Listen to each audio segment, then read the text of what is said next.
Wealthy CEO freezes when he sees his black ex-wife at his car dealership, with twins who look just like him. Nathan's heart stopped. His son, calling another man's mother Mama, because Nathan had never been there to earn the title Daddy. Nathan's mind reeled. 48,000? For what? And why here? Why now? Hi viewers, kindly tell us where you're watching from and what time it is. Warm welcome to the family. Enjoy the story. Nathan Collier was closing the biggest deal of his week when his entire world shattered in 30 seconds. The glass doors of Collier Exotic Motors slid open with their usual whisper, letting in the brutal Phoenix heat and three figures that would destroy everything he'd built. He was leaning over the mahogany desk, fountain pen hovering above a $400,000 Lamborghini contract, when something made him look up.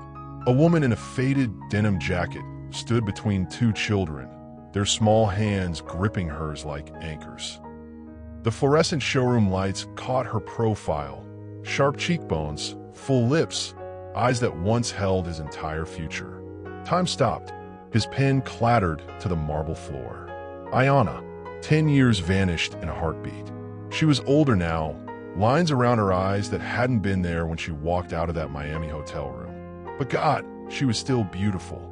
Still carried herself like she owned every room she entered, even his temple of chrome and leather. But it was the children that made his blood freeze. The little girl clutched a worn, stuffed elephant, dark curls escaping from two perfect ponytails. The boy, maybe 6 years old, was staring at the Bentley display with wide eyes that Nathan recognized immediately. His own eyes. His dimples when the kid smiled at his sister's whispered joke. "Can I help you?" Nathan's sales manager approached them, voice dripping with the kind of polite dismissal reserved for people who clearly couldn't afford anything here. Nathan's throat closed. His fiancée Madison was upstairs in his office, probably filming another video about their perfect life for 1 million followers. His employees bustled around, completely unaware that Nathan's carefully constructed empire was about to implode. Have you ever had a moment where your past collided with your present so violently it left you breathless? When everything you thought you'd buried came back to claim what was always theirs? Tell me in the comments if you've ever felt your world shift in 30 seconds. Ayanna's voice cut through the showroom buzz like a blade. "I'm here to sell a car." Nathan moved before his brain caught up, crossing the marble floor in long strides. Every step brought him closer to answers he'd stopped hoping for years ago. The children looked up at him, his children, Jesus Christ, his children, with curious expressions that nearly dropped him to his knees. Ayanna. Her name tasted like whiskey and regret on his tongue. She turned, and for one impossible moment, he saw everything they used to be reflected in her eyes. The secret wedding in that little Atlanta chapel. Her laugh when he'd carried her over the threshold of their first apartment. The way she'd fit against his chest during those rare, quiet moments when the world felt right. Then her expression hardened to stone. "Nathan." She said his name like it burned her mouth. "Still playing king of the castle, I see." The children pressed closer to her sides, sensing tension they couldn't understand. Nathan's chest ached looking at them, at the life he'd missed, the birthdays he'd never celebrated, the bedtime stories he'd never read. "What are you doing here?" The words came out rougher than he intended. Ayanna's laugh held no humor. "Selling a car. That's what people do here, right? Or has success made you forget how the real world works?" She handed Nathan's sales manager a set of keys. 2013 BMW 328i. Blue Book says it's worth about 8,000, but I need 48. Today, Nathan's mind reeled. 48,000? For what? And why here? Why now? "Kids, stay close," Ayanna murmured, then looked directly at Nathan for the first time. "Unless you plan to make this difficult." The boy, his son, tugged on Ayanna's jacket. "Mama, is this the man with all the fancy cars?"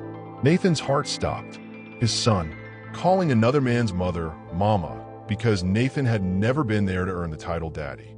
If you've ever wondered what it feels like to meet your children for the first time when they're already 6 years old, stick around. Because what Nathan discovered next would change everything he thought he knew about love, loss, and the price of pride. We need to talk. Nathan said, his voice barely steady. Ayana's eyes flashed with old fire. No, not done. We really don't. But as she turned to leave, one of the children, his daughter, looked back at him with curiosity that felt like hope and heartbreak wrapped in one devastating package. Nathan watched Ayana fill out paperwork with hands that trembled just enough to betray her cool exterior. Name? His sales manager asked, pen poised. Ayana Brooks Collier. The hyphenated name hit Nathan like a physical blow. She kept his name.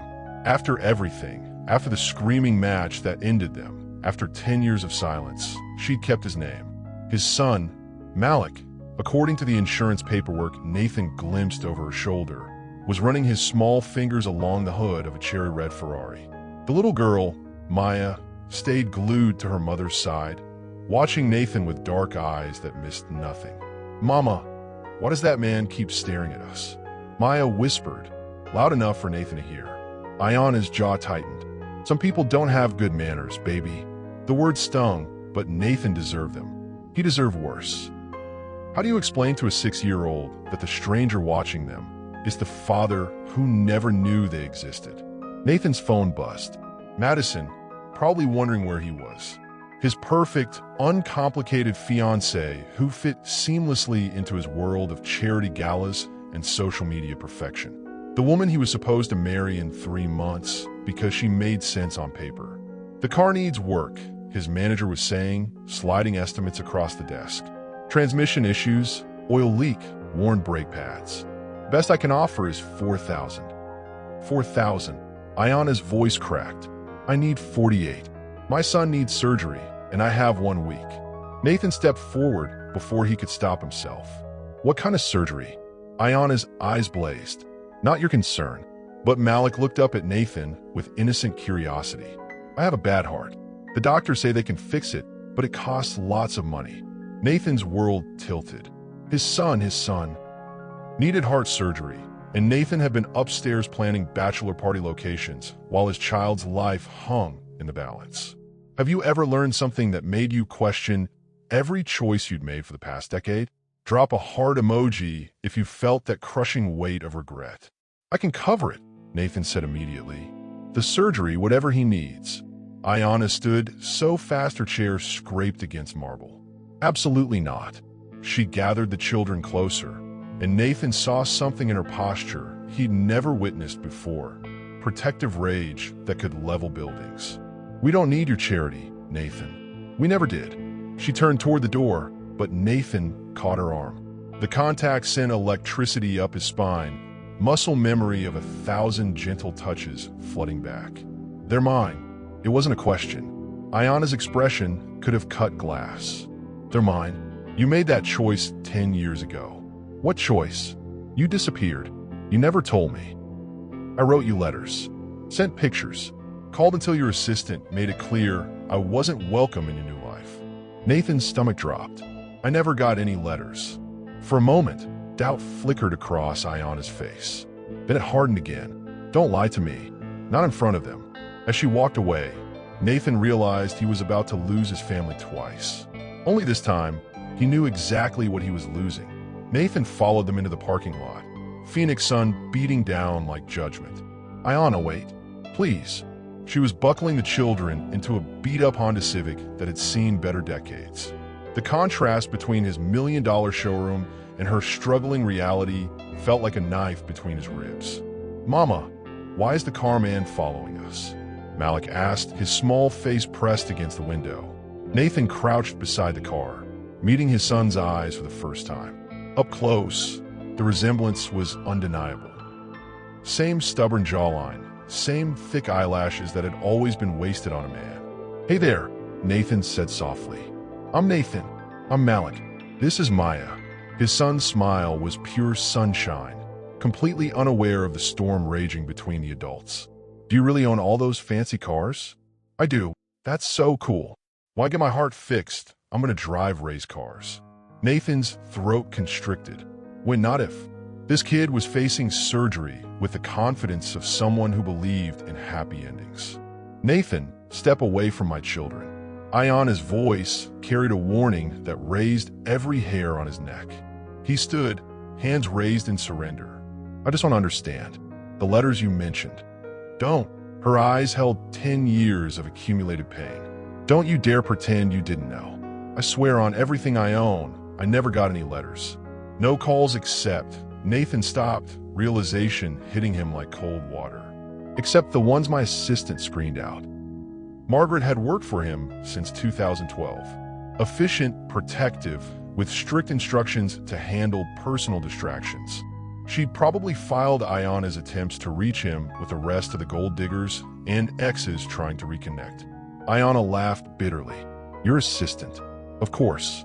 Can't have the hired help bothering the king with inconvenient truths. It wasn't like that. It was exactly like that. She slammed the car door, but not before Nathan caught Maya watching him with her mother's intelligent eyes.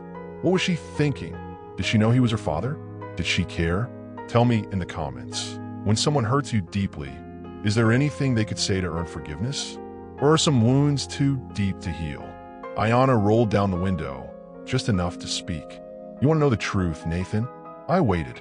I sat in that hospital room alone, 16 hours of labor, praying you'd somehow know and come running. The nurses kept asking where the father was. Nathan felt sick. I told them he was busy, always busy, too important for small things like becoming a parent. She started the engine, and Nathan panicked. How do I reach you? You don't. But then she hesitated, glancing at Malik's reflection in the rearview mirror. The surgery is scheduled for Friday at Phoenix Children's Hospital. If you're not just feeling guilty, if you actually give a damn about him, prove it. As she drove away, Nathan stood in the desert heat, watching his family disappear for the second time in his life. Only now he knew exactly what he was losing. Nathan burst through his office doors like a man possessed. Margaret looked up from her computer, perfectly composed as always. Silver hair in a tight bun, reading glasses perched on her nose. The picture of professional efficiency. Cancel everything, Nathan said, loosening his tie. Every meeting, every call, everything. Sir. Margaret's eyebrows rose slightly. Your conference call with the Dallas investors is in 30 minutes. Cancel it. Madison spun around from where she'd been arranging flowers by the window. Ring light already set up for her next video. Baby, what's wrong? You look like you've seen a ghost. A ghost. That was exactly what Ayana had been. A beautiful, haunting presence he'd convinced himself was better left buried. Margaret. Nathan's voice carried an edge that made both women straighten. Did you ever receive calls or letters from someone named Ayana Brooks? Around 2014, 2015. The color drained from Margaret's face so fast Nathan knew he had his answer. There may have been some correspondence. Show me. Nathan, what's happening? Madison moved closer, camera phone already recording. Everything was content to her, even his breakdown. Is this about that woman downstairs? The one with the kids? Nathan's head snapped toward her. You saw them. Of course I saw them. Hard to miss the drama unfolding in your showroom. Those children were adorable, by the way. They looked just like... Madison stopped, her social media smile faltering. Oh my God. Nathan, no. Margaret was already pulling files from a locked drawer, hands shaking. I thought I was protecting you. After the divorce papers came through, you were so focused on building the business. Divorce papers? Nathan's voice went deadly quiet.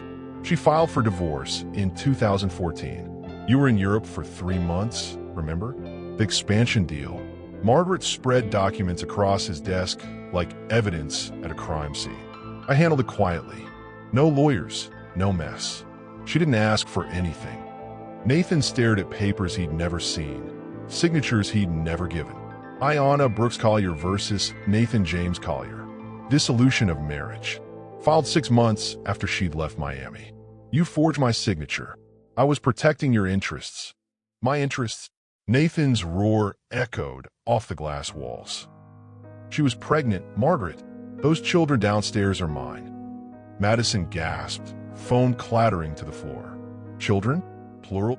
Letters fell from the file like autumn leaves. Handwritten pages in Ayana's flowing script. Ultrasound photos. Birth certificates with his name listed as father. Malik James Collier. Maya Grace Collier. His hands shook as he read Ayana's words. They have your smile, Nathan. Your stubborn streak too. Malik kicks like he's already running from something, and Maya watches everything like she's taking notes for later. I wish you could see them. Have you ever discovered that someone you trusted made life-altering decisions behind your back? Share your story in the comments below. Nathan looked up at Margaret, who'd been like a mother to him for 12 years. You cost me my family. You have a family, Madison protested weakly. We're getting married. No, Nathan said quietly. We're not. The engagement ring she'd been flashing on social media suddenly felt like a chain around his neck. Nathan sat in his car outside Phoenix Children's Hospital at 6 a.m., 2 hours before visiting time began. He'd spent the night reading Ayana's letters. 6 years of correspondence he'd never received. First trimester updates. Names they'd chosen together in another lifetime. Stories about Malik's first steps, Maya's first words. Birthday parties he'd missed. Christmas mornings without him.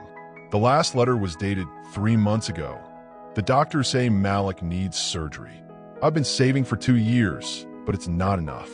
I don't expect anything from you anymore, but I thought you should know. If something happens, if I can't save him in time, at least I told you. Nathan's chest burned with rage and self-hatred. While he'd been collecting luxury cars, his son had been fighting for his life. His phone buzzed. Madison, probably wondering where he'd gone after storming out last night. She'd been posting cryptic Instagram stories about relationship challenges and finding strength. Always the influencer, turning personal crisis into content. Movement caught his eye. Ayana emerged from the hospital's automatic doors, looking exhausted.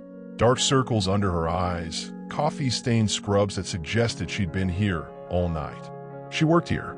Of course she did. While he'd been playing rich man, she'd been saving other people's children, probably praying someone would save hers. Nathan got out of his car. What are you doing here? Ayana spotted him immediately, voice sharp with protective fury. I read the letters. She stopped walking. For a moment, her carefully constructed armor cracked, and he saw the girl who used to fall asleep on his chest, trusting him completely. All of them. Every word. Nathan stepped closer, close enough to smell her familiar perfume mixed with hospital antiseptic. Margaret intercepted everything. Forged my signature on divorce papers I never saw. I thought you left because you wanted to. Ayana's laugh held no humor. I left because you were ashamed of me. Never. The word exploded out of him. I was scared. Scared of what people would think. Scared of failing you the way I failed everyone else who mattered. But ashamed? Never. Your family made it clear I wasn't welcome. Nathan's jaw clenched.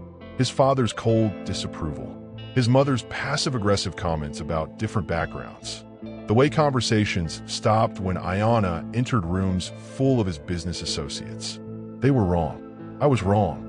He reached for her hand, and she didn't pull away. Her skin was soft and familiar, like coming home after years in exile. Let me fix this. You can't fix 6 years, Nathan. I can try. His thumb traced her knuckles, and he felt her shiver. The attraction between them had never died, just been buried under hurt and time. The surgery is handled. Ayana pulled her hand free, but Nathan caught the flush in her cheeks. She still felt it too. I found another way. What way? She hesitated, and Nathan saw something in her expression that made his blood run cold. I'm getting married. The words hit him like a physical blow. What? Dr. James Richardson. He's covering Malik's surgery as a wedding gift. We're getting married next week. Do you think some mistakes are too big to forgive? Tell me in the comments what you would do if the love of your life was about to marry someone else to save your child. Nathan stared at her, understanding flooding in like ice water. She was sacrificing herself again, just like she'd sacrificed everything for him years ago. Ayana, no, but she was already walking away, leaving him standing in the parking lot with his heart in pieces. Again, Nathan stood outside the bridal shop at 8 p.m., watching through the window as Ayana tried on a white dress she couldn't afford for a marriage that would destroy them both. The dress hung on her like a beautiful lie. Simple, elegant, nothing like the flowing gown she'd dreamed about when they planned their real wedding in that tiny Atlanta apartment. Back then, She'd wanted lace and flowers and a church full of people who loved them. Now she was settling for a courthouse ceremony to save their son's life. Dr. James Richardson stood behind her, adjusting the veil with hands that had probably saved hundreds of lives, but had never made her laugh until she cried. Nathan knew because he'd been watching them for 3 days, learning the routine of a man trying to steal his family with good intentions. Richardson was everything Nathan used to be ashamed he wasn't. Respected in the community, steady, safe. The kind of man who brought flowers on Tuesdays and never forgot anniversaries. The kind of man Ayanna deserved. The kind of man Nathan could never be. But when Richardson kissed her cheek in the mirror's reflection, Nathan saw what Richardson couldn't. Ayanna didn't close her eyes. She endured it like medicine, necessary but unpleasant. Nathan's phone buzzed. A text from Ayanna. Stop following us. The kids are starting to ask questions. He looked up to find her staring directly at him through the glass. Dress half-zipped, expression unreadable. Even angry, even wearing another man's promise. She was the most beautiful thing he'd ever seen. His fingers moved without permission. We need to talk. Alone. She shook her head, but her phone was already in her hands. Nothing left to say. Everything left to say. 1 hour. The place we used to meet. Ayanna hesitated, and Nathan held his breath. Their old spot. The rooftop bar where they'd had their first kiss, where he'd promised her forever before learning that forever had conditions. 30 minutes. That's all. Have you ever fought for someone who was slipping away? Someone you knew belonged with you even when the whole world said otherwise? Tell me in the comments what you'd risk for love. Richardson appeared beside her in the mirror, adjusting his tie like he was already practicing for wedding photos. Everything all right, darling? Nathan wanted to put his fist through the window. Darling. Like Ayanna was some delicate flower instead of the strongest woman Nathan had ever known. Richardson saw her gentleness, but missed her fire, her intelligence, the way she could cut someone down with a look or build them up with a smile. Just tired, Ayanna replied, but her eyes stayed on Nathan through the glass. Richardson followed her gaze, squinting into the darkness. Is someone out there? Just shadows, Ayanna said, finally looking away. But Nathan saw the truth in her reflection. She was drowning in this engagement, suffocating under the weight of gratitude and duty.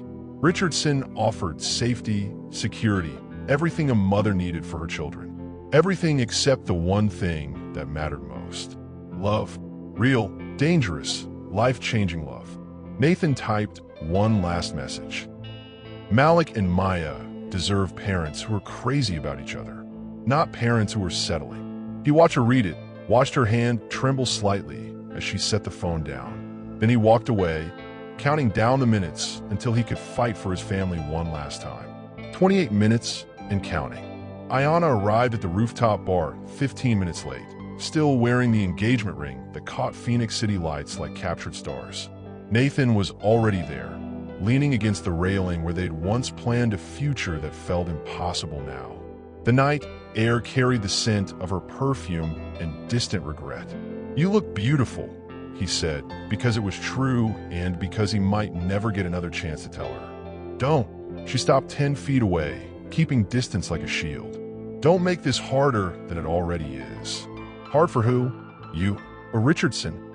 Her laugh was sharp as broken glass. For all of us. Especially the children who were finally going to have a stable home. They could have had that with me. Could they? Ayanna stepped closer, close enough that Nathan could see the exhaustion she tried to hide behind makeup. Where were you during the sleepless nights when Malik couldn't breathe? During Maya's nightmares when she asked why her daddy didn't want to meet her? Each word hit like a physical blow, but Nathan deserved everyone. I was building something for us. For them. You were building something for you. Her voice cracked, revealing the hurt she'd carried for 6 years. You want to know what Malik asked me yesterday? He asked if rich people's hearts work different than poor people's hearts. Because he couldn't understand why a man with enough money to fix anything wouldn't fix his own son. Nathan's chest constricted. What did you tell him? I told him some people's hearts are broken in ways money can't fix. The city sprawled below them, millions of lights representing millions of lives, and Nathan felt smaller than he had since he was that scared kid from Montana who didn't know how to tie his own tie. "I was terrified," he admitted, voice barely above a whisper. "Terrified of being the kind of father mine was. Distant, cold, always disappointed. I thought if I made enough money, became successful enough, maybe I'd be worthy of being their dad." Ayana's expression softened slightly. "They don't need worthy, Nathan. They need present." She moved closer, close enough that Nathan could see the gold flecks in her brown eyes, could remember exactly how she tasted when she laughed against his mouth. "James is a good man," she said, but her voice lacked conviction. "Good isn't enough." Nathan reached for her hand, and this time she didn't pull away. "Good doesn't make your pulse race when he walks in a room. Good doesn't make you forget your own name when he kisses you." Her breath caught, and Nathan saw the crack in her armor widening. "Stop," but she moved closer instead of away. "Do you remember our first night together? In that hotel room in Atlanta?" Nathan's thumb traced her wedding ring finger, just above Richardson's diamond. "You told me you'd never felt so alive." "Nathan, do you feel alive with it?" The question hung between them like a challenge. Ayana's breathing quickened, and Nathan knew he was playing with fire. But some things were worth burning for. Have you ever been torn between what's safe and what sets your soul on fire? Between what makes sense and what makes you feel truly alive? Share your thoughts below. "It doesn't matter how I feel," she whispered. "My children's lives matter more than my happiness. What if you could have both?" Before she could answer, Nathan's phone exploded with notifications. Emergency alerts, missed calls, text messages flooding in. His blood turned to ice as he read the first message. "Nathan, get to the hospital now. It's Malik." The hospital corridor smelled like fear and antiseptic as Nathan and Ayana burst through the emergency room doors. Dr. Richardson was already there, still in his dinner jacket from wherever Ayana had left him, looking every inch the dependable hero Nathan could never be. He rushed to Ayana's side with the easy familiarity of someone who belonged in her crisis moments. "What happened?" Ayana's voice shook as she gripped Richardson's arm. His heart rate spiked during dinner. Maya called 911 like he taught her. Richardson's voice was steady, professional, everything Nathan wanted to hate about him. "He's stable now, but we can't wait for next week. The surgery needs to happen tomorrow morning." Nathan felt like he was drowning in his own guilt. While he'd been trying to steal Ayana away from her engagement, their son had been fighting for his life. "Where is he?" Nathan asked, but Richardson barely acknowledged him. "Room 314. Maya's with him." Richardson turned back to Ayana. "I've already called the surgical team. Everything's arranged." The casual way Richardson took charge, the way Ayana leaned into his strength, it cut Nathan deeper than any business betrayal ever had. This was what being a father looked like. Being there when it mattered, not just when it was convenient. They found Malik connected to machines that beeped out the rhythm of his struggling heart. Maya sat curled in the chair beside his bed, still wearing her school uniform, clutching that ratty stuffed elephant like a lifeline. "Mama." Maya launched herself at Ayana, small arms wrapping around her mother's waist. Malik turned all gray and couldn't breathe, and I got so scared. "You did perfect, baby girl." Ayana smoothed Maya's curls, but her eyes never left Malik's pale face. "You saved your brother." Nathan stood in the doorway feeling like an intruder in his own family's medical crisis. Malik looked so small against the white hospital sheets, barely 6 years old and already fighting battles that would challenge grown men. "Hey there, race car driver," Nathan said softly, moving to the opposite side of the bed. Malik's eyes opened, unfocused but aware. The carman came back. "I'm not going anywhere," Nathan promised, though he wasn't sure he had the right to make that promise. "Are you going to fix my heart like you fix fancy cars?" The innocent question shattered something inside Nathan's chest.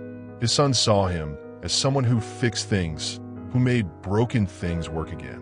But Nathan had spent so many years breaking things, relationships, promises, trust. "I'm going to try," Nathan whispered, taking Malik's small hand in his. The contact sent electricity through him, love so fierce it felt like violence. Do you believe some people are meant to be in your life, no matter how many mistakes tear you apart? Tell me in the comments if you think Nathan deserves a second chance. Richardson cleared his throat. Visiting hours are ending. Ayanna, you should get some rest before tomorrow. But Ayanna was staring at Nathan's hand covering their sons, watching something she'd probably dreamed about for 6 years. Their child's father being present in a moment that mattered. I'm staying, she said quietly. Ayanna, Richardson started. I'm staying, she repeated, steel in her voice. Both of us are staying. Nathan looked up to find her watching him with an expression he couldn't read. Hope, challenge, or maybe just exhaustion finally winning over pride. Either way, he wasn't leaving his son again. Not tonight. Not ever. At 2 a.m., the hospital became a different world. Quieter, more honest, where pretenses died under fluorescent lights and the weight of what really mattered. Nathan sat in the uncomfortable plastic chair, watching Malik sleep while Ayanna dozed fitfully in the chair across from him. Maya had curled up on the pull-out couch, still clutching her elephant, small face peaceful in ways that broke Nathan's heart. This was his family, this sterile room, these beeping machines, this woman who'd carried the weight of raising his children alone. This was everything he'd walked away from without knowing it existed. Richardson had left hours ago after Ayanna made it clear she wasn't coming home with him. The hurt in the good doctor's eyes had been obvious, but Nathan felt no satisfaction in it. Richardson was a decent man who didn't deserve to be caught in the middle of their unfinished story. You're staring, Ayanna murmured without opening her eyes. Can't help it. Nathan's voice was rougher than he intended. I keep thinking I'm going to wake up and this will all be a dream. I'll still be that guy who thought success was measured in dollar signs instead of bedtime stories. Ayanna opened her eyes then, studying him in the dim light. What changed? Seeing them. Seeing what I lost. Nathan leaned forward, elbows on his knees. But mostly seeing what you became without me. You're stronger than I ever was, Ayanna. You raised 2 incredible kids by yourself while I was playing rich man with cars and empty relationships. It wasn't all strength. Her admission came out like a confession. Some nights I would lie awake hating you for making it look so easy to walk away. Other nights I would hate myself for still hoping you'd come back. The honesty hung between them like a bridge neither had been brave enough to cross until now. I never walked away, Nathan said. I was pushed out by people who thought they knew what was best for me. But I should have fought harder. Should have known you'd never leave without a reason. I left because I was 24 and pregnant and scared. And every time I walked into a room with your friends or your family, I felt like I was wearing a sign that said, "Doesn't belong here." Tears caught the light as they slipped down her cheeks. I got tired of fighting for a place in your world when you wouldn't even acknowledge I deserved one. Nathan wanted to cross the space between them, wanted to pull her into his arms and promise that he'd spend the rest of his life making up for the ways he'd failed her. But Malik stirred in his sleep, reminding them both why they were here. What happens after tomorrow? Nathan asked. After the surgery? Ayanna was quiet for so long Nathan thought she'd fallen back asleep. Then I don't know. I won't be their father. Not just the guy who writes checks, but the man who teaches Malik to drive and walks Maya down the aisle someday. Nathan's voice cracked with want and hope and desperate love. I want to be the man who makes you coffee in the morning and holds you when you're scared. Nathan, I know I don't deserve it. I know Richardson is the safer choice, the better choice. But tell me you don't feel it too. This thing between us that never died. Ayanna looked at him then, really looked, and Nathan saw everything he'd been hoping for reflected in her eyes. Love, fear, possibility. Have you ever had to choose between the safe path and the one that might destroy you? Between what makes sense and what makes you whole? Drop your thoughts in the comments. Feel what? She whispered, but she was already leaning toward him across the space between their chairs. This, Nathan said, and kissed her like he was drowning and she was air. The kiss tasted like 6 years of regret and 10 seconds of hope, like everything they'd lost and everything they might still save. When they broke apart, Ayanna was crying. We can't, she whispered against his mouth. We already did, Nathan replied, and kissed her again. The surgical waiting room filled with tension as thick as the Arizona heat outside. Nathan paced like a caged animal, while Ayana sat perfectly still, hands folded in her lap, staring at nothing. Maya colored in a princess book someone had given her, humming softly to herself with the kind of innocent peace that only children possessed in crisis moments. Richardson arrived at 7 a.m. sharp, looking like he'd slept about as well as Nathan had, which was not at all. The engagement ring on Ayana's finger caught the morning light, but Nathan noticed she kept twisting it like it didn't quite fit. "Any word?" Richardson asked, settling beside Ayana with the easy familiarity that made Nathan's jaw clench. "Dr. Martinez said it could take 4 hours," Ayana replied, but her eyes stayed fixed on the surgical doors. Nathan wanted to sit on her other side, wanted to take her hand and remind her that she wasn't alone in this anymore. But Richardson was there being perfect and dependable, everything Nathan had never been when it mattered. "Uncle James, will you read to me?" Maya looked up from her coloring book with big eyes that could melt steel. Uncle James. The title hit Nathan like a physical blow. Richardson had already stepped into the father role Nathan had abandoned, already earned the trust and love that should have been his by right. "Of course, sweetheart." Richardson pulled Maya onto his lap with practiced ease, opening a storybook about brave princesses and happy endings. Nathan watched his daughter snuggle against another man's chest and felt something dark and possessive rise in his throat. That should be him. He should be the one Maya turned to for comfort, the one she trusted to chase away the scary thoughts about her brother's surgery. "Nathan." Ayana's voice was barely a whisper, but it cut through his spiral of self-hatred. "Come sit down." He looked at her, really looked, and saw what Richardson couldn't from his angle. Ayana was barely holding herself together. Her hand shook slightly despite being clasped so tightly her knuckles had gone white. Nathan sat in the chair on her other side, close enough that their shoulders touched. The contact was electric, forbidden, necessary. "He's going to be fine," Nathan said, though he had no right to make that promise. "You don't know that." Ayana's voice cracked. "What if something goes wrong? What if I lose him?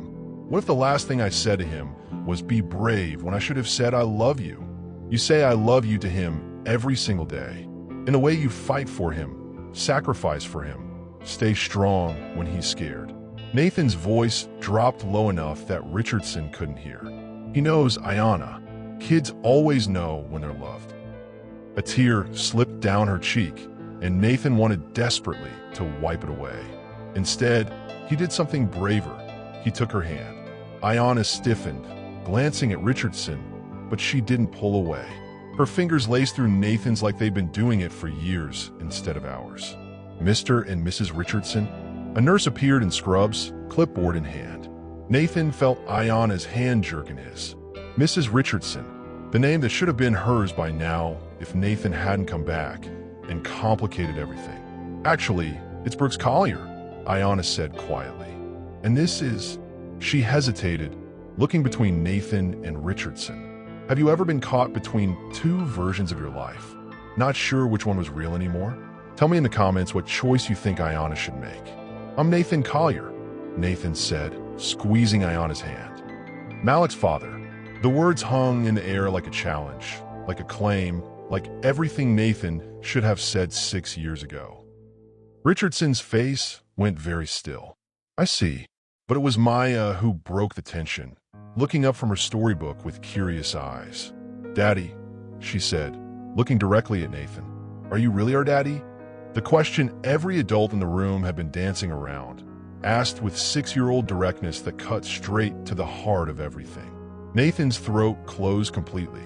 6 years of missed birthdays, bedtime stories, and scraped knees condensed into one impossible question from the daughter he'd never held as a baby. "Maya," Ayana started, but Maya's attention stayed locked on Nathan. "You have the same dimples as Malik," Maya said matter-of-factly, tilting her head like she was solving a puzzle. "And your eyes look just like mine when I look in the mirror." Richardson shifted uncomfortably, setting Maya down gently. The fairy tale book fell to the floor with a soft thud that sounded like everything breaking at once. "That's because he is your daddy, sweetheart," Ayana said quietly, her voice steady despite the tears streaming down her face. Maya considered this information with the seriousness of someone far older than 6. "Where have you been?" The simple question hit harder than any accusation could have. Nathan knelt in front of his daughter, bringing himself to her eye level, trying to find words that could explain the unexplainable to a child who deserved better. "I was lost," Nathan said finally. "I didn't know you and Malik existed, and when I found out, I came as fast as I could. Like in the movies when the daddy doesn't know about the baby." Exactly like that. Maya nodded sagely, then surprised everyone by wrapping her small arms around Nathan's neck. The hug felt like forgiveness and heartbreak wrapped in one tiny package. "I'm glad you're not lost anymore," she whispered against his ear. Nathan closed his eyes, memorizing the weight of her in his arms, the smell of her strawberry shampoo, the way she fit perfectly against his chest like she'd been designed to be there. When he opened his eyes, Richardson was watching with an expression Nathan couldn't read. Hurt, definitely, but also something that looked like understanding. "I should go," Richardson said quietly, standing and adjusting his jacket with hands that trembled slightly. "James, wait." Ayanna started to rise, but Richardson held up a hand. "He's their father, Ayanna. I can see it in the way Maya looks at him, the way you look at him." Richardson's voice carried the weight of a man who'd just lost everything he thought he wanted. "I can't compete with biology. I won't try to compete with love." The word hung between them like a confession. Love, the thing none of them had been brave enough to name until now. "You're a good man," Ayanna said, and Nathan heard genuine regret in her voice. "Good enough to be a friend," Richardson replied with a sad smile. "Not good enough to be a replacement." He looked at Nathan, then, something fierce and protective in his expression. "Don't mess this up again. They've been through enough." Nathan nodded, accepting the warning for what it was, a decent man's last act of protection for the family he was losing. After Richardson left, the waiting room felt smaller, more intimate. Maya climbed into Nathan's lap like she'd been doing it her whole life, and Ayanna watched with an expression caught between wonder and terror. "What happens now?" Ayanna asked. Before Nathan could answer, the surgical doors swung open. Dr. Martinez emerged, still in scrubs, pulling off his surgical cap with a kind of tired relief that meant good news. "The surgery was a complete success," he said, and Ayanna's sob of relief echoed off the walls. "Malik's going to be fine. Better than fine, actually. We were able to repair the defect completely. He'll need some recovery time, but he should be able to live a completely normal life." Have you ever felt like the universe was giving you a second chance at everything that mattered? Share in the comments if you believe in new beginnings. Maya clapped her hands together. "Malik can be a race car driver now." "He can be anything he wants," Nathan said, voice thick with emotion he didn't try to hide. But as they prepared to see Malik in recovery, Nathan caught Ayanna's expression in the reflection of the window. Relief, yes. Joy, absolutely. But also fear, because now that Malik was safe, they had to figure out what came next. And that scared all of them more than any surgery ever could. 3 days later, Malik was sitting up in bed demanding to know when he could go home and whether Nathan really owned a car that could go 200 miles per hour. "Not quite 200, Nathan laughed, adjusting the race car blanket he'd brought from the gift shop. "But close enough. Can I drive it when I'm better? When you're 16 and have a license, we'll talk." Malik's face scrunched in consideration. "That's like 10 years away." 10 years, Nathan confirmed, and the promise felt like a vow. He'd be there for those 10 years. For every birthday, every scraped knee, every moment that mattered. Ayanna sat curled in the chair by the window, watching their interaction with an expression Nathan was learning to read. Wonder mixed with wariness, like she was afraid to believe this was real. Maya had appointed herself Malik's entertainment committee, regaling him with detailed descriptions of every princess movie ever made, while he pretended to be annoyed and hung on every word. "Daddy," Malik said suddenly, and Nathan's heart stopped every time he heard it. "Why did Mama cry when Uncle James went away?" Nathan glanced at Ayanna, who'd gone very still. They hadn't talked about Richardson's departure, hadn't discussed what it meant or what came next. They'd been too focused on Malik's recovery to deal with the wreckage of adult relationships. Sometimes grown-ups have to make hard choices, Nathan said carefully.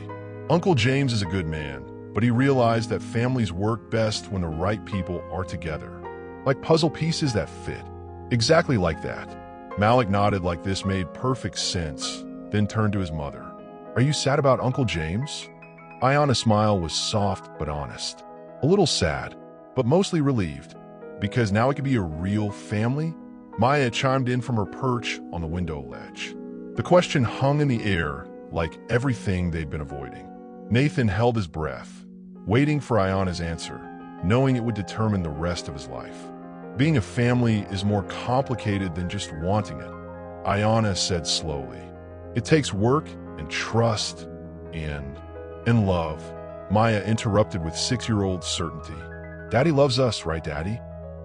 Nathan looked directly at Ayana when he answered. More than anything in the world. And Mama loves Daddy. I can tell, because she gets the same look when she looks at him that she gets when she looks at chocolate cake. Malik giggled. Mama really loves chocolate cake. I really do, Ayana said softly, and Nathan knew she wasn't just talking about dessert. A knock on the door interrupted the moment. Dr. Martinez entered with discharge papers and a smile that suggested he'd been eavesdropping. Someone's ready to go home, he announced. Though I have to ask, where exactly is home for this young man? The question nobody had wanted to ask. Malik looked between his parents expectantly, waiting for an answer they hadn't figured out yet. Tell me in the comments, when you're building a family from broken pieces, where do you start? What does home mean when everything you thought you knew has changed?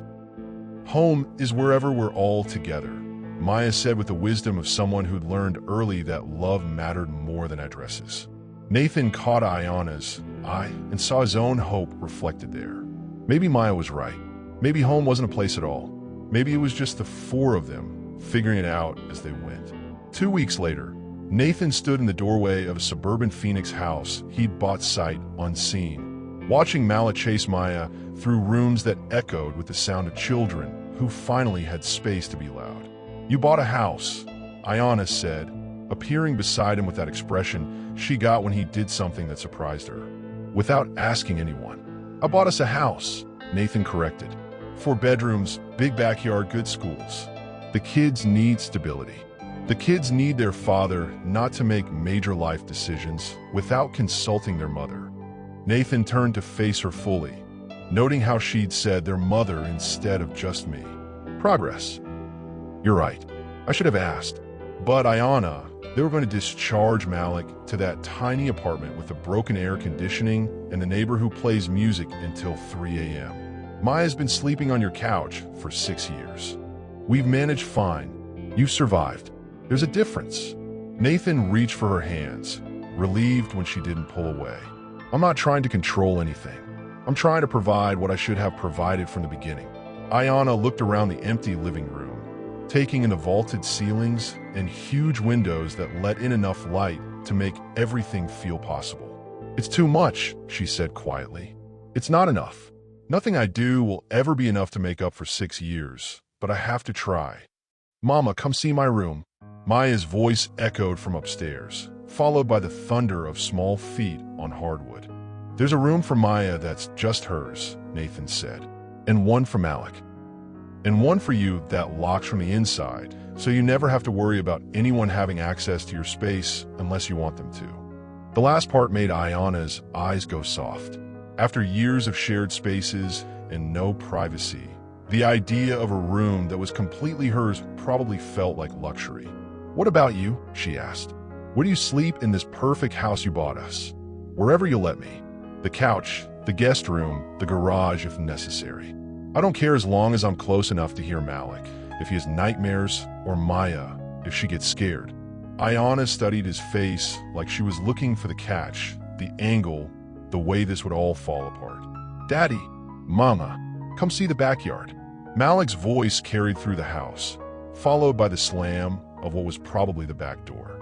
They found both children in the yard, Maya spinning in circles on the grass, while Malik examined a tire swing that hung from an enormous oak tree. Can we really live here? Malik asked, voice full of wonder.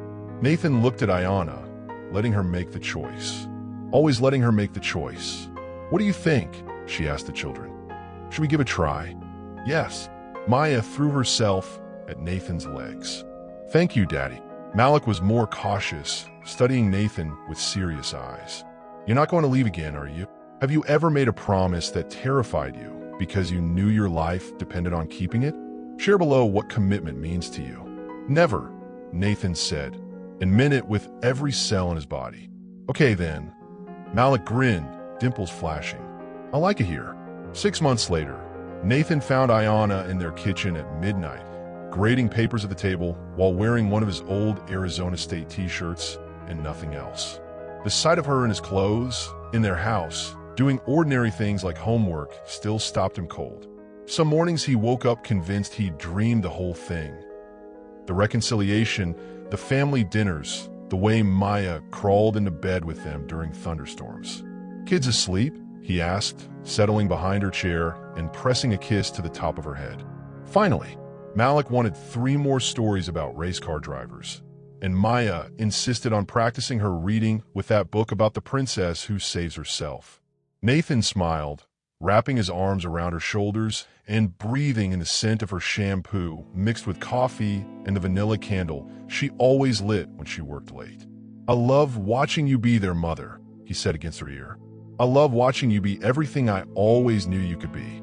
Ayanna leaned back against his chest, setting down her red pen. "Even when I'm cranky because I have 27 essays about what I want to be when I grow up to grade, especially then." Nathan's hands found the hem of his shirt where it hit her thighs, fingers tracing lazy patterns on her skin. What do they want to be? The usual: firefighters, doctors, YouTube stars.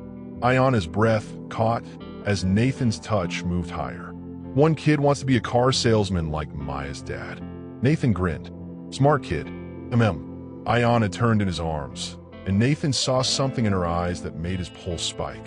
Want, love, the kind of heat that had gotten them in trouble, the best kind of trouble, years ago.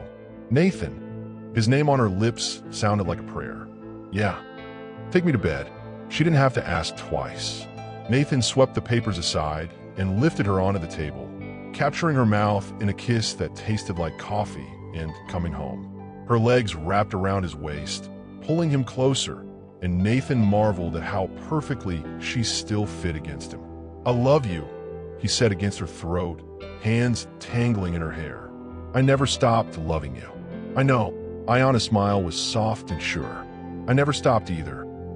Later, as they lay tangled in sheets that smelled like both of them, Nathan traced patterns on Ayanna's bare shoulder and worked up the courage to ask the question that had been burning in his chest for months. "Marry me," he said quietly. Ayanna went still. "Nathan, not because we should, not because of the kids, because I want to wake up next to you for the next 50 years. Because I want to fight with you about whose turn it is to do dishes and whether Maya can have a puppy." Can she have a puppy? Absolutely not. We're barely keeping up with goldfish. Ayanna laughed, the sound vibrating against his chest. "Ask me properly."